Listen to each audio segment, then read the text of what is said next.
Hi, this is Jonathan. Welcome again. Today's video, I'm going to tell you about what you need to do when you get a new guitar.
So, as you all know from the last video that I did, after I got back from Shanghai, I have this new Harley Benton Fusion Pro 2 OCT, which is Ocean Turquoise, and it was delivered to my house.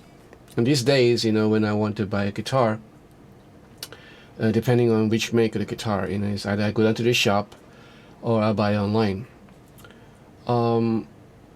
There are a couple of scenarios here, because when I buy a guitar online, a couple of things can happen. One is that I walk into the shop and I see this lovely guitar that I want, and I really want it, I need it, and then I'll ask the store person if they have a brand new one, in which case chances are they don't, or even if they do, it will be a different color or a different grain, or you know, certain things are not the same. So in the end, I'll probably end up buying the one that I tried, and the one that gives me the best first impression. And when I take it home, I have to set it all up so that I can, you know, start playing with it. You know, so a couple of things that I need to do. You know, there's a couple of setups that I need to do. In terms of online shopping, you know, I don't even know what I'm getting. So the thing that impressed me about Thomann is that so far I bought a couple of guitars from them, and they come in really brand new, you know, and pretty well set up, and for most cases spotless. Well, there are a couple, like, you know, workmanship defects, you know, here and there, but you know, the recent ones that I bought, you know, the Harley Benton Fusion Pro, which with the maple neck, and the CST24 and the tally, and of course this guitar itself, and even my acoustic, you know, they all came in flawless. No, nothing too big an issue. And I was surprised, because you know, I know that the price I'm paying, you know, and what I'm getting is, you know, reasonable enough.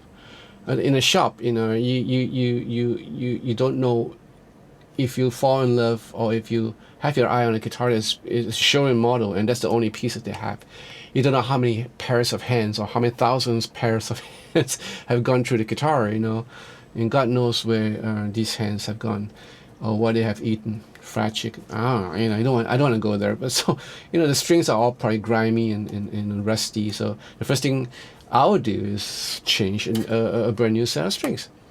So these are a couple of stuff that I need to do when I take hold of a new guitar. So I'll start with the neck. You know, this neck. So what the first thing I'll do is, if the strings do not need changing, or even if it does need changing, then I'll change to a brand new set of strings. And once I have the strings changed, the first thing I'll do is the tuners. You know, in this case, this guitar comes in with locking tuners. So what I'll do is I'll lock it up. You know, I'll make sure that all, after I strung everything and tune it, I'll lock it up. And it's either clockwise or anti-clockwise, you know, depending on the mic. If you don't have locking tuners, then, you know, you're fine. And after that, I'll just go right down, and then the second thing I'll tackle is the nut. And if I see that the nut, you know, the grooves of the nut are pretty narrow, for especially for the second, third, and fourth, you know. And if it's pretty narrow, then, you know, and when you start playing and you bend, or when you're going using a tremolo arm and you can hear this little click sound, then you know that it's pretty tight, so it's catching the strings. And what I'll do is I'll take a file or a sandpaper, fine sandpaper, and I'll just sand off and file off the sides, not the bottom one, because you don't want the strings to go down anymore. Just the sides. And if you have enough clearance, then the strings will stop catching onto it.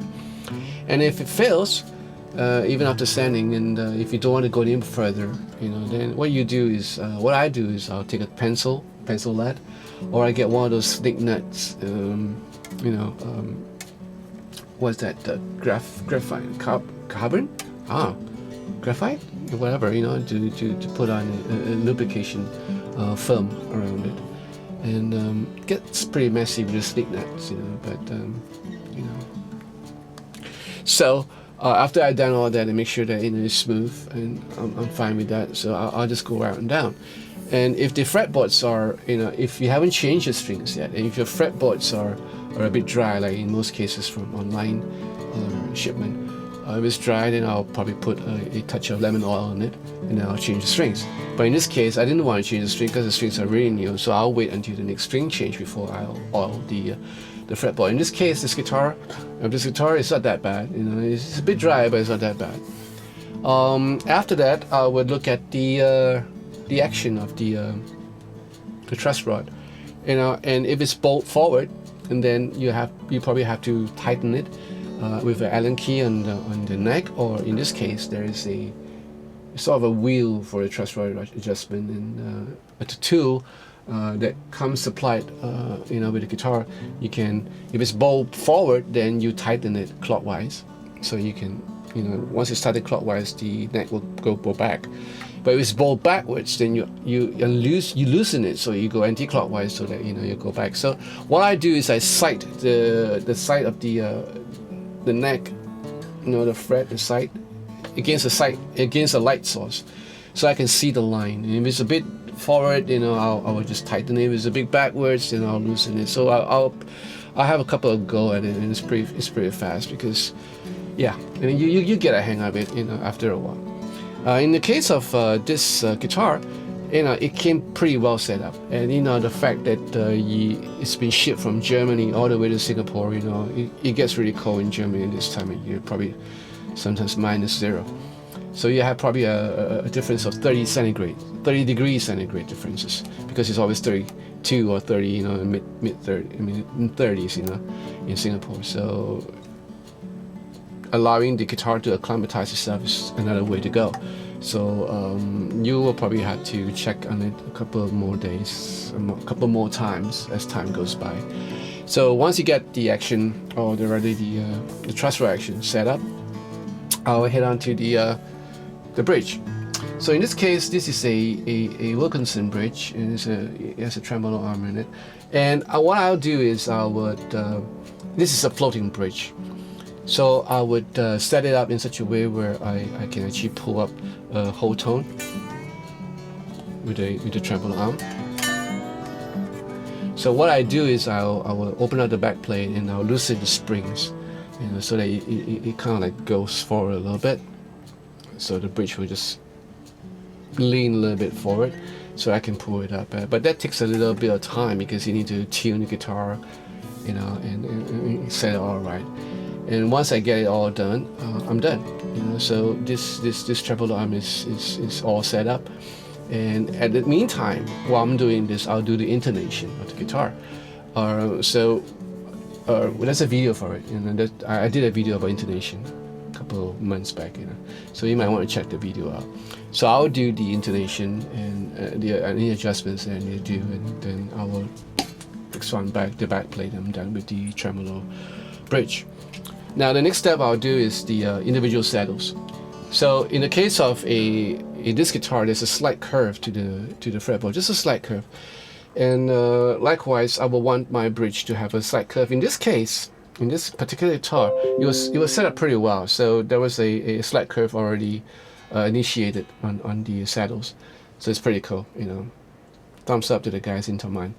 And the height is all adjusted in such a way that the individual saddle heights are adjusted in such a way where you have the high strings, E, and then B, which is slightly higher than G, slightly higher than B, and then G and D are about the same, and then you have the fifth slightly lower than D, and then the sixth slightly lower than the fifth. Why do we do this? To facilitate bending, and playability. So there's another video I did about string heights. So how do you adjust the string in such a way where you can bend easily instead of bending across. If it's set like flat, then you got to bend across and then fight against the rest of the strings. So check out that video. Once I get the individual saddle heights squared away, the next thing I'll do is the pickup. Excuse me. The pickup heights. In this case, it's set up pretty well. Not too high, not too low. So what I listen for is the balancing of the strings. So in this case, we only have high and low. So you're gonna split it up into first 3 string and the last 3 string. So E, B, G will be 1, 2, 3. D, A, E will be 4, 5, 6. So if I am hearing a discrepancy in volume, then I'll adjust accordingly. For example, if I hear the lower strings are a bit too loud, I will lower down this side. In the case of a neck pickup, I will lower this side down, just a slight down, and I'll see and hear, and as I go along, I'll check occasionally. Do the same thing for the bridge pickup too, so that you have all balance. So when you're playing a chord or when you're doing a run, it should be smooth. So if it's not smooth, then you have like volume jump between the two positions. So it's not good. So what I like to do is to spend a little bit more time in the balancing, but most times it's pretty balanced by itself. Depending on the make of the guitar or the make of the pickups. Apart from that, and that's about it. The last thing I'll do is to spray on a little bit of lemon pledge with a wax and just have a go at it. I just did this to this guitar, so it has a covering of wax around it and give it a little bit of sparkle and shine. And that's about it. And the tremolo arm, so sometimes when you in this case of this tremolo, which I mentioned in the unboxing, this is a screw-in tremolo arm, but it also has a grub screw located here, so you access it through a small Allen key. What it does is that it tightens the whole thing, because if it's loose, you hear a lot of play, and it's irritating. In this case, it's perfect because it's tight. So something to take note of. Okay. Apart from that, that's about it. So once I'm done with the setup, I'll give it a playthrough, and then if it's okay, then I'll just I'm confident. Then I'll be very confident that it's all set up to my liking. Again, if there's any like big issues, like a crack in the fretboard and stuff like that, you have two choices. One is to send it back, in the case to a shop or to online retailer, or you can find a way to fix this through the help of your luthier.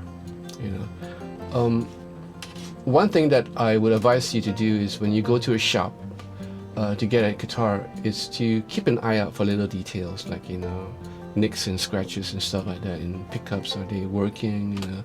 Run it through. Don't rush through the whole process because you're putting good money on it. And again, don't get too anal about it, because if there's little nick and scratches, in the shop, if you like that guitar, if you really need a guitar, you'll probably bypass everything and you just buy the guitar with all the nick and scratches. So look for the playability of the guitar instead of the aesthetic. So if it sounds good, if it feels good in your hands, in your fingers, you feel good holding it, then it's a guitar for you. Okay? So there's a couple of things to consider when you're shopping in the shop, when you're looking for guitars in the shop. When you're shopping online, there's a whole lot of play in there, because you can't really trust the photos that are on the website, or even the sound samples. The sound samples on Thomas' website are pretty close. That I must give to them. Thumbs up to them. The colors, they might be different, in real world. So you have to weigh options when you order a guitar in that way. And in my case, the guitars that I've ordered, they are pretty spot on. What I see on the website, what I hear on the website, they're pretty spot on. So I'm kind of pleased that all the purchases from Harley Benton has been quite satisfying for me. Especially this guitar, plays so good and plays so well. So I hope you enjoyed this video, and I hope this video will be useful for you, especially around this time. You're probably gonna get, some of you will probably get a new guitar, a brand new guitar, come Christmas morning. For those of you who are not getting a brand new guitar, you might probably get something else. So in any case, I want to wish you a blessed Christmas and a wonderful new year ahead. And may God be with you at all times, and may He bless you abundantly. So I hope you enjoy this video. If you do, give me a thumbs up, and subscribe to this channel if you want to. This will probably be my last, I'm not sure, there's probably going to be one more video before the year ends. So until then, right, you guys take care of yourself, travel safe if you're going to travel, and peace to you. Ciao. Bye.